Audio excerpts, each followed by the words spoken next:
فرزند زہرا یہ حالات برے ہیں۔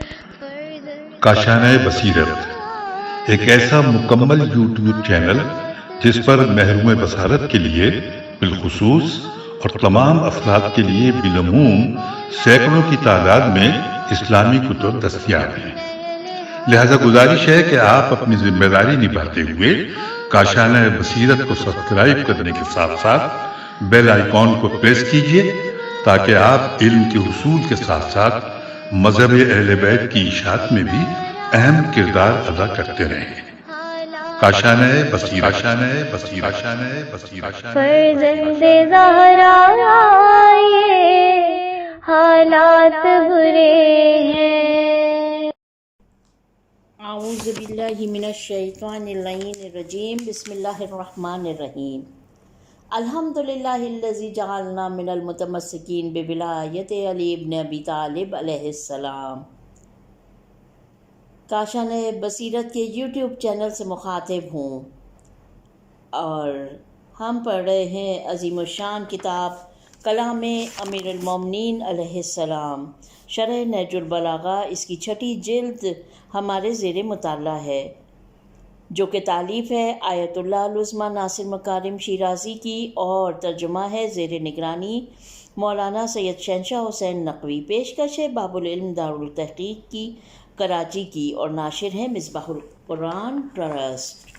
ہم پڑھ رہے ہیں خطبہ نمبر 179 جو کہ پیج نمبر 529 پر ہے۔ آئیے کہ اس کو شروع کرتے ہیں۔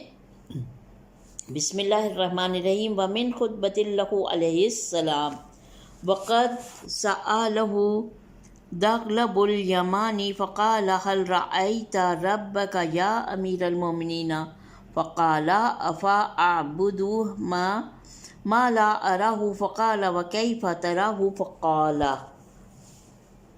وعلب یمانی نے امام علیہ السلام سے پوچھا، اے امیر المومنین، کیا آپ نے اللہ کو دیکھا ہے؟ امام نے فرمایا، کیا میں اس اللہ کی عبادت کرتا ہوں جس کو میں نے دیکھا تک نہ ہو؟ ثعلب نے پوچھا، آپ اسے کیوں کر دیکھتے ہیں؟ تو آپ نے یہ خطبہ ارشاد فرمایا۔ خطبہ ایک نگاہ میں، اچھا اس سے پہلے خطبہ ایک نگاہ میں دیکھنے سے پہلے سند خطبہ دیکھ لیتے ہیں۔ خطبے کی سند مذکورہ بالا کلام نہج البلاغہ سے پہلے شیعہ علماء کے کئی معتبر کتب میں مختلف طرح سے عبارات میں کچھ فرق کے ساتھ نقل ہوا ہے۔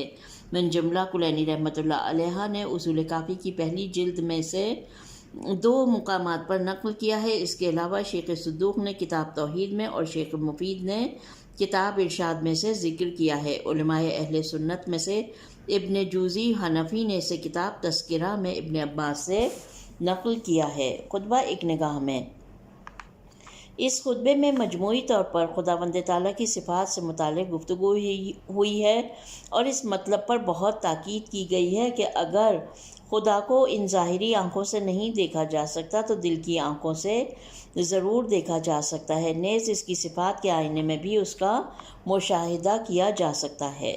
پہلا حصہ خطبہ نمبر 179 کا پہلا حصہ شروع ہو رہا ہے اس طرح، لا تدرک العیون بمشاہدۃ العیان، اور ختم ہو رہا ہے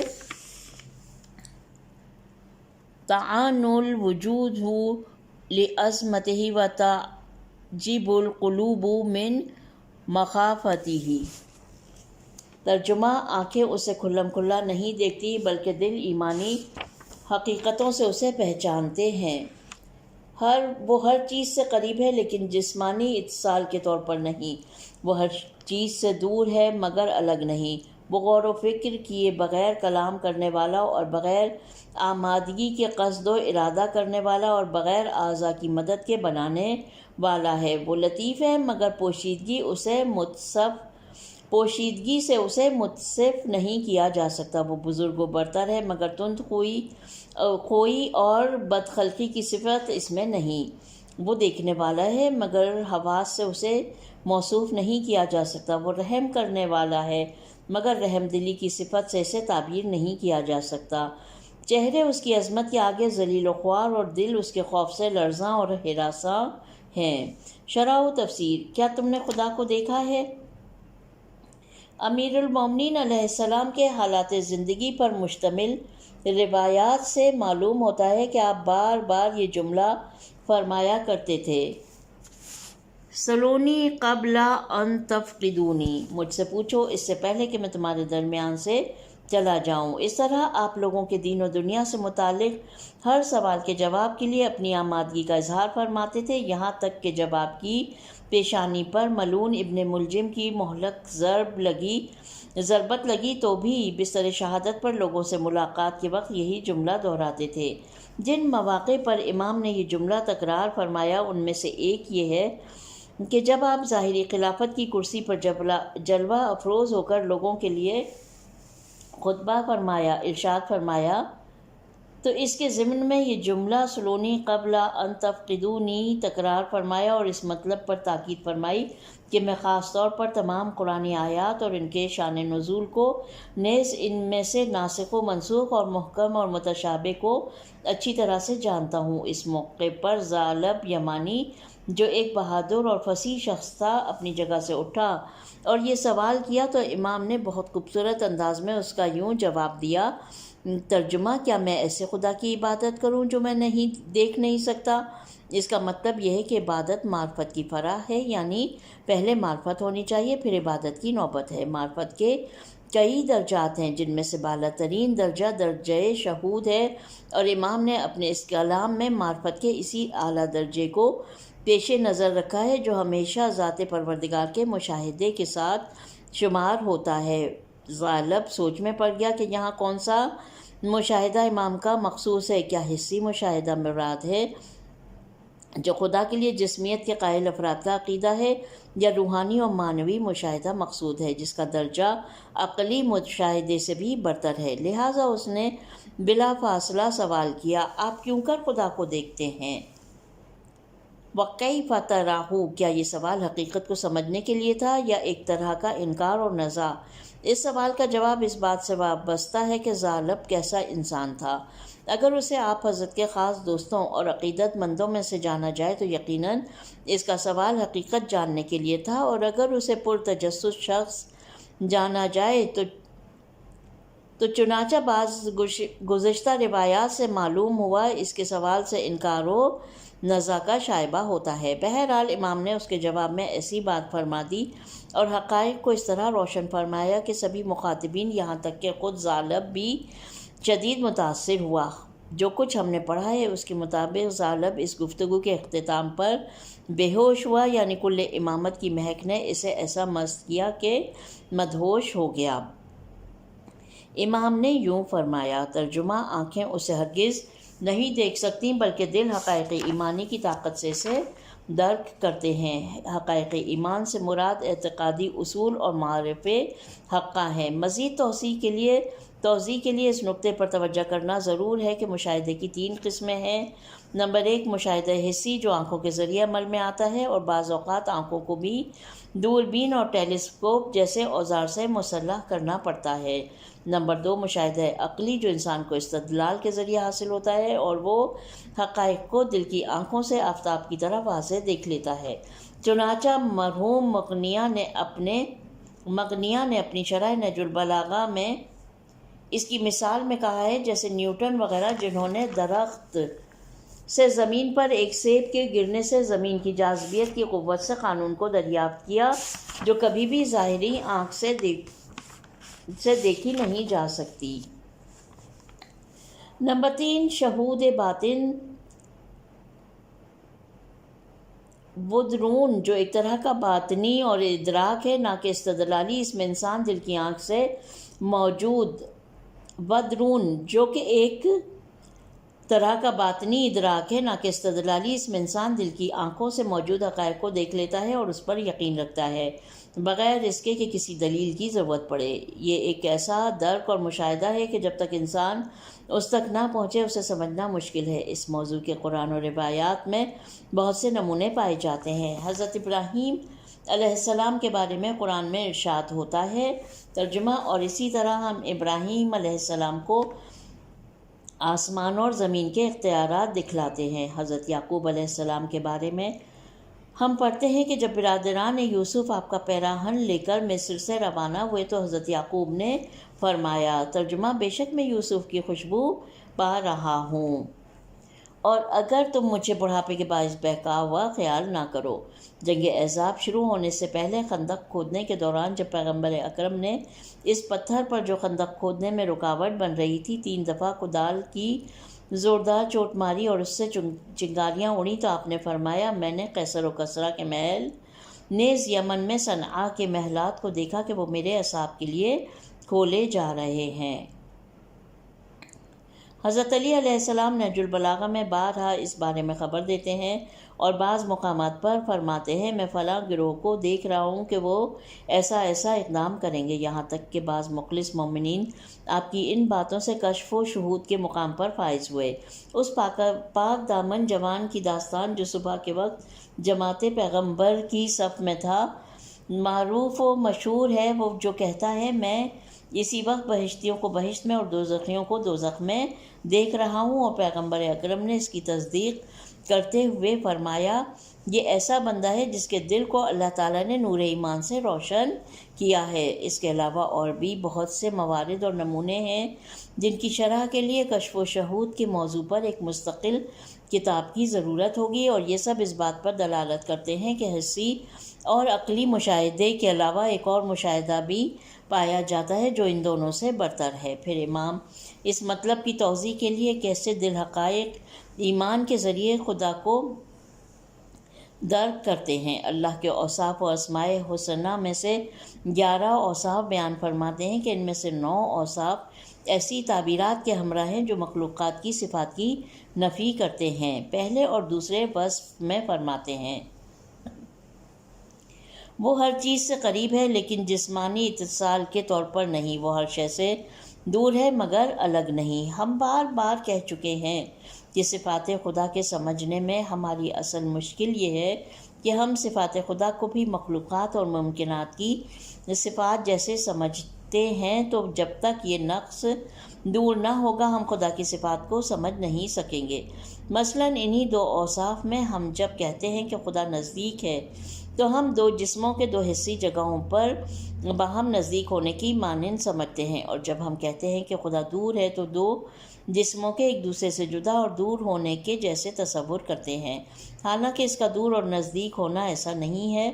وہ ہر چیز سے نزدیک ہے، یعنی تمام موجودات پر مکمل احاطہ رکھتا ہے۔ وہ دور ہے، یعنی مخلوقات کے نقائص سے معمور صفات کی گرد اس کے دامن کبریائی پر نہیں بیٹھتی۔ پھر دوسرے اور تیسرے وصف میں فرماتے ہیں، وہ غور و فکر کیے بغیر کلام کرنے والا اور بغیر آمادگی کے قصد و ارادہ کرنے والا ہے۔ جب بات اور ارادہ کرنے کا موضوع چھڑتا ہے تو ہمارا ذہن فوراً اس شخص کی طرف جاتا ہے جس نے کوئی زبان سیکھی ہے اور اب غور و فکر کے بعد کچھ مطالب جملوں کے قالب میں ڈھالنا چاہتا ہے۔ پھر وہ زبان اور ہونٹوں کو کام میں لاتا ہے تاکہ حلق سے اٹھنے والی آواز کے حسب ضرورت ٹکڑے کر کے حروف اور کلمات ایجاد کرے اور اسے مخاطب کو منتقل کرے، جبکہ ارادے کے بارے میں بھی ذہن میں یہی معنی آتے ہیں کہ ارادہ کرنے والے شخص نے پہلے سے اپنی فکر و خیال کو کام میں لا کر کسی چیز کے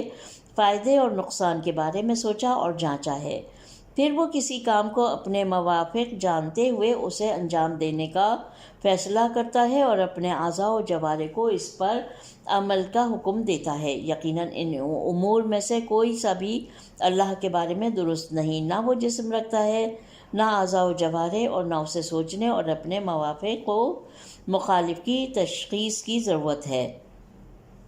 اس کا بات کرنا اس کے علاوہ اور کچھ نہیں ہوتا کہ وہ دوسری چیزوں کی پیدائش کی طرح فضا میں آواز کی لہروں کو پیدا کرتا ہے، جیسا کہ حضرت موسیٰ نے کوہ طور پر درختوں سے آواز کی لہروں کو سنا، اور اس کا ارادہ مصالح و مفاسد اور بہترین نظام سے متعلق علم کے سوا اور کچھ نہیں۔ یہ حقیقت بات کی 7 صفات کے بارے میں بھی مکمل طور پر صادق آتی ہے۔ اسی بنا پر امیر المومنین علی علیہ السلام اللہ سے صفات مخلوقات کی نفی کو معرفت خدا کی بہترین راہ جانتے ہیں، چنانچہ فرماتے ہیں 5ویں وصف میں آپ فرماتے ہیں اور بغیر اعضاء کی مدد کے بنانے والا۔ جی ہاں، وہ جس چیز کا بھی ارادہ فرماتا ہے وہ حکم کن یعنی ہو جا کے ذریعے فوراً وجود میں آ جاتی ہے۔ یہاں تک کہ ہمارے موجودہ کائنات کی طرح ایک اور کائنات پیدا کرنا چاہے تو صرف ایک ہی حکم پر وہ وجود میں آ جائے گی اور تمام ظرافتوں، باریکیوں، ارکان و شرائط اور اجزاء کو ایک ہی آن میں خلق فرماتا ہے، اور اگر چاہے تو انہیں تدریجاً اور مختلف اوقات میں خلق فرماتا ہے، نہ یہ کہ انسانوں کی طرح ہاتھ اور دیگر صنعتی اوزار و سامان نیز کارخانوں کی مدد سے محدود مصنوعات تیار کرے۔ پھر 6 اور 7ویں وصف میں فرماتے ہیں وہ لطیف ہے مگر پوشیدگی سے اسے متصف نہیں کیا جا سکتا، وہ بزرگ و برتر ہے مگر تندخوئی اور بد خلقی کی صفت اس میں نہیں۔ شارحین نہج البلاغہ نے اس مقام پر اور علماء کلام نے صفات خدا کے باب میں لطیف صفات سے متعلق کافی ساری بحث کی ہے اور متعدد معنی بیان کیے ہیں۔ کبھی لطیف سے مقصود نظر نہ آنے والی شے لی گئی ہے، کبھی ظریف شے کے پیدا کرنے والے، اور کہیں اس کے صاحب لطف و محبت کے معنی میں تفسیر کی ہے، اور خداوند ان تمام صفات کا مالک ہے۔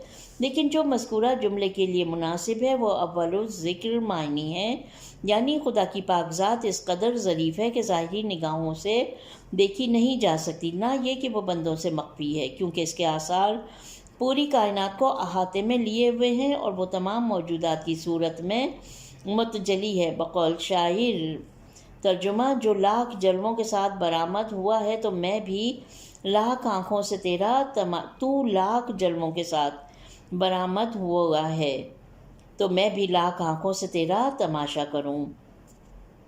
اور اس کا نقطۂ مقابل لا یوسف بالجفا ہے، جو اس بات کی طرف اشارہ ہے کہ وہ عظمت کا مالک ہے، لیکن نہ ان سرکشوں اور خود بینوں کی عظمت کی طرح جو ہمیشہ ظلم و ستم کے ساتھ مخلوط ہوتی ہے۔ چنانچہ قرآن مجید سورہ حشر کے آخر میں ارشاد فرماتا ہے بسم اللہ الرحمن الرحیم، الملک القدوس السلام المؤمن، وہ ایسا بادشاہ ہے جو پاکیزہ، ہر عیب سے سالم اور امن دینے والا ہے۔ پھر آپ 8ویں اور 9ویں وصف میں فرماتے ہیں ترجمہ، وہ دیکھنے والا ہے مگر حواس سے اسے موصوف نہیں کیا جا سکتا، وہ رحم کرنے والا ہے مگر رحم دلی کی صفت سے اسے تعبیر نہیں کیا جا سکتا۔ لکھتے ہیں جب ہم کہتے ہیں کہ فلاں شخص بینا ہے تو ہماری توجہ فوراً ظاہری آنکھوں کی طرف جاتی ہے، اور جب ہم کہتے ہیں کہ فلاں شخص بہت مہربان ہے تو نازک دلی اور رقت قلبی ہمارے تصور میں آتی ہے، جبکہ یہ سب ممکنات اور جسمانی وجود کے لیے ہیں، اور خداوند تعالیٰ ان سب باتوں سے برتر و بالا تر ہے۔ خداوند کے بصیر و بینا ہونے سے مراد یہ ہے کہ اس کا علم ان تمام موجودات سے متعلق ہے جو آنکھوں سے دیکھے جا سکتے ہیں، اور اس کے رحیم ہونے سے مراد اس کا بندوں پر لطف و کرم اور رحمت و بخشش ہے۔ پھر آپ خطبے کے آخر میں 10ویں اور 11ویں وصف کی طرف یوں اشارہ فرماتے ہیں ترجمہ، چہرے اس کی عظمت کے آگے ذلیل و خوار اور دل اس کے خوف سے لرزاں اور ہراساں ہیں۔ یہ اس بات کی طرف اشارہ ہے کہ اگرچہ وہ ذات لطیف اور رحیم اور مہربان ہے، لیکن اس طور سے نہیں کہ اس کے بندے ان اوصاف کو اس پاک ہستی کے مقابلے میں جسارت و بے باکی کے لیے ایک صنعت قرار دیں، بلکہ اس کے لطف و کرم اور رحمت کی امید کے ساتھ ساتھ اس کی نافرمانی سے خائف اور اس کے عذاب سے خوفزدہ بھی ہونا چاہیے۔ اور جو لوگ اللہ کی راہ میں اتنا کچھ دیتے ہیں جتنا وہ دے سکتے ہیں، اور اس کے باوجود ان کے دل خائف رہتے ہیں، ہم جانتے ہیں کہ خوف و رجا میں اعتدال ہمیشہ انسان کے لیے تکامل اور قرب الہی کی راہ میں پیش رفت کا باعث ہوتا ہے۔ یہاں پر الحمدللہ خطبہ نمبر 179 ختم ہو جاتا ہے، اور ہم بڑھ رہے ہیں اس جلد کے یعنی 6ٹھی جلد کے آخری خطبے کی جانب، جو ہے خطبہ نمبر 180 اور پیج نمبر ہے 537۔ آئیے شروع کرتے ہیں۔ ومن خطبۃ لہ علیہ السلام فی ذم العاصین من اصحابہ، امام کا وہ خطبہ جو آپ نے اپنے نافرمان اصحاب کی مذمت میں ارشاد فرمایا۔ خطبے کی سند، اس خطبے کو ابراہیم بن ہلال ثقفی نے جو سید رضی رحمۃ اللہ علیہ سے پہلے کے ہیں اپنی کتاب غارات میں حبیب بن عبداللہ سے نقل کیا ہے۔ مصادر نہج البلاغہ جلد 1 صفحہ نمبر 439 اور 440۔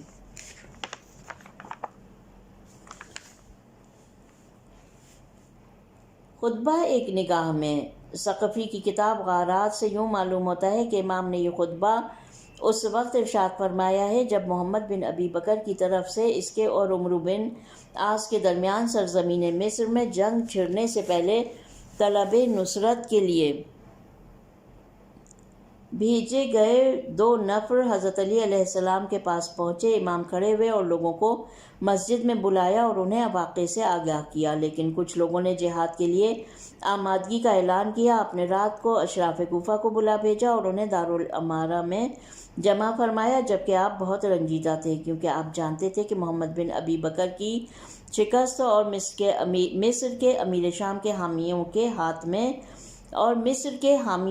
میں چلا جانا ایک سنگین نقصان ہوگا۔ امام نے یہ خطبہ اپنے نافرمان اصحاب کی مذمت میں ارشاد فرمایا اور مصر میں عمرو بن عاص کے فتنے کو ختم کرنے کے لیے سب سے مدد طلب کی۔ جو کچھ بیان ہوا اس سے خطبے کا مضمون واضح طور پر معلوم ہو جاتا ہے، جو ایک ایسا مجموعہ ہے جو کلمات اور مذمتوں، نیز دشمن سے جنگ کی ترغیبوں اور اس راہ میں کی جانے والی سستیوں کے مکروہ انجام پر مشتمل ہے۔ خطبہ نمبر 180 کا پہلا حصہ شروع ہو رہا ہے احمد اللہ علی ما قضا، اور ختم ہو رہا ہے لا یفرقن بینی و بینکم وانا لصحباتکم قال و بکم غیر کثیر۔ ترجمہ، میں اللہ کی حمد و ثنا کرتا ہوں ہر اس امر پر جس کا اس نے فیصلہ کیا، اور ہر اس کام پر جو اس کی تقدیر نے طے کیا ہو، اور اس آزمائش پر جو تمہارے ہاتھوں اس نے میری کی ہے۔ اے لوگوں کہ جنہیں کوئی حکم دیتا ہوں تو نافرمانی کرتے ہیں، اور پکارتا ہوں تو میری آواز پر لبیک نہیں کہتے۔ آخر تمہیں جنگ سے کچھ مہلت ملتی ہے تو ڈینگے مارنے لگتے ہو، اور اگر جنگ چھڑ جاتی ہے تو بزدلی دکھاتے ہو، اور جب لوگ امام پر ایکا کر لیتے ہیں تو تم طعن و تشنع کرنے لگتے ہو۔ اگر تمہیں جکڑ کر باندھ کر جنگ کی طرف لایا جاتا ہے تو الٹے پیروں لوٹ جاتے ہو۔ تمہارے دشمنوں کا برا ہو، اب تم نصرت کے لیے آمادہ ہونے اور اپنے حق کے لیے جہاد کرنے میں کس چیز کے منتظر ہو؟ موت کے یا اپنی ذلت و رسوائی کے؟ خدا کی قسم، اگر میری موت کا دن آئے اور البتہ آ کر رہے گا تو وہ میرے اور تمہارے درمیان جدائی ڈال دے گا۔ میں تمہاری ہم نشینی سے بیزار اور تمہاری کثرت کے باوجود اکیلا ہوں۔ شرح و تفسیر، یہاں پر ہیڈنگ ہے جہاد یا موت و ذلت کا انتظار۔ امام دیگر بہت سے خطبوں کی طرح اس خطبے کو بھی خدا کی حمد و ثنا سے شروع کرتے ہیں اور فرماتے ہیں، ترجمہ، میں اللہ کی حمد و ثنا کرتا ہوں ہر اس امر پر جس کا اس نے فیصلہ کیا، اور ہر اس کام پر جو اس کی تقدیر نے طے کیا ہو، اور اس آزمائش پر جو تمہارے ہاتھوں اس نے میری کی ہے۔ کیا اس عبارت میں قضاء و قدر سے ایک ہی معنی مقصود ہے اور دونوں تمام مقدرات الہی کی طرف اشارہ ہے، یا یہ کہ دونوں کے الگ الگ معنی ہیں؟ اس بارے میں شارحین نہج البلاغہ میں متعدد آراء پائی جاتی ہیں۔ بعض نے دونوں سے ایک ہی معنی مراد لیے ہیں، بعض نے قضا کو عالم امر و عقول یعنی عالم ماوراء طبیعت سے مربوط جانا ہے، جبکہ قدر کو عالم خلق یعنی عالم طبیعت کی طرف اشارہ جانا ہے۔ قضاء و قدر سے متعلق واضح تفاسیر میں سے ایک تفسیر جس کی آیات و روایات بھی گواہی دیتی ہیں یہ ہے کہ قضاء عالم تکوین اور عالم تشریع دونوں میں سے کسی چیز کے اصل وجود سے متعلق فرمان الہی کی طرف اشارہ ہے۔ اور قدر سے متعلق اندازوں نیز اس کے اجزاء و شرائط کی طرف اشارہ ہے۔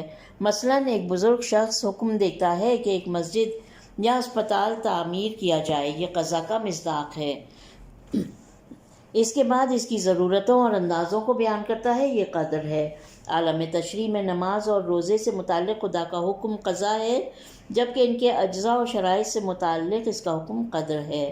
دوسرا نقطہ یہ ہے کہ مذکورہ عبارت میں امام ان مشکلات اور آفات پر اللہ کی حمد و ثنا کرتے ہیں جو آپ کے نافرمان ساتھیوں کے لیے پیش آئی تھیں۔ ایسا اس لیے ہے کہ مومن لوگ اس کے فرما بردار ہیں اور ان کی نگاہ میں دوست کی طرف سے پہنچنے والی ہر آزمائش اور سختی اچھی ہوتی ہے، کیونکہ وہ ان سب کو مصلحت اور منفعت کا حامل سمجھتے ہیں۔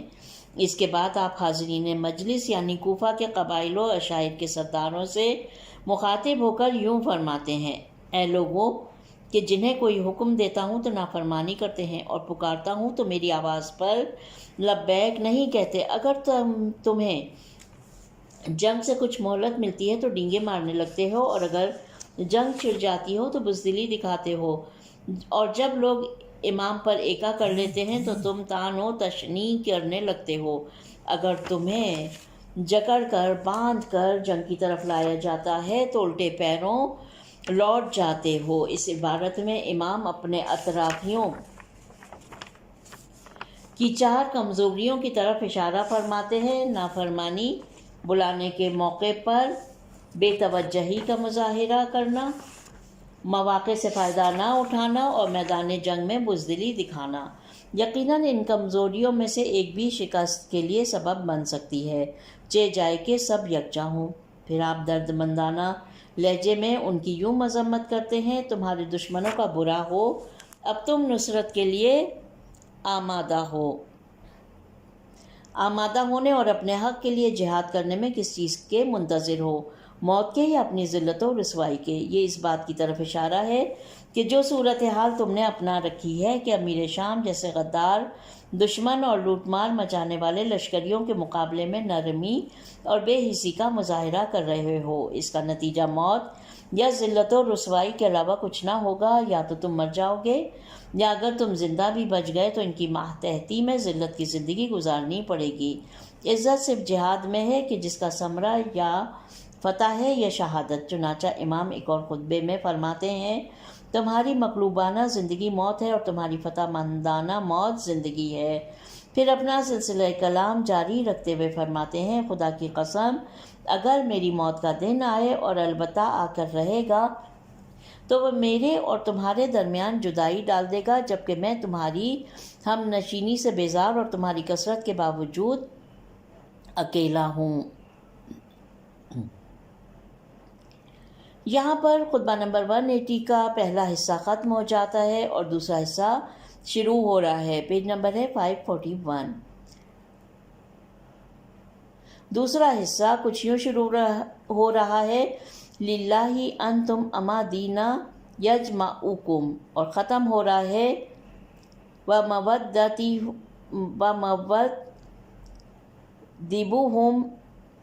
دیبوہم ابن النابغہ۔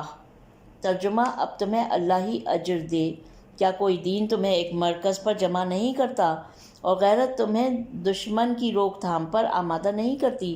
کیا یہ عجیب بات نہیں کہ امیر شام چند تند مزاج اوباشوں کو دعوت دیتا ہے اور وہ بغیر کسی امداد و اعانت اور بخشش اور عطا کے اس کی پیروی کرتے ہیں، اور میں تمہیں امداد کے علاوہ تمہارے معینہ عطیوں کے ساتھ دعوت دیتا ہوں، مگر تم مجھ سے پراگندہ منتشر ہو جاتے ہو اور مخالفتیں کرتے ہو، حالانکہ تم اسلام کے رہے سہے افراد اور مسلمانوں کا بقیہ ہو۔ تم میرے کسی فرمان پر راضی ہوتے ہو اور نہ اس سے متحد ہوتے ہو، چاہے وہ تمہارے جذبات کے موافق ہو یا مخالف۔ میں جن چیزوں کا سامنا کرنے والا ہوں ان میں سب سے زیادہ محبوب مجھے موت ہے۔ میں نے تمہیں قرآن کی تعلیم دی اور دلیل و برہان سے تمہارے درمیان فیصلے کیے، اور ان چیزوں سے تمہیں روشناس کرایا جنہیں تم نہیں جانتے تھے، ان چیزوں کو تمہارے لیے خوشگوار بنایا جنہیں تم تھوک دیتے تھے۔ کاش کہ اندھے کو کچھ نظر آئے اور سونے والا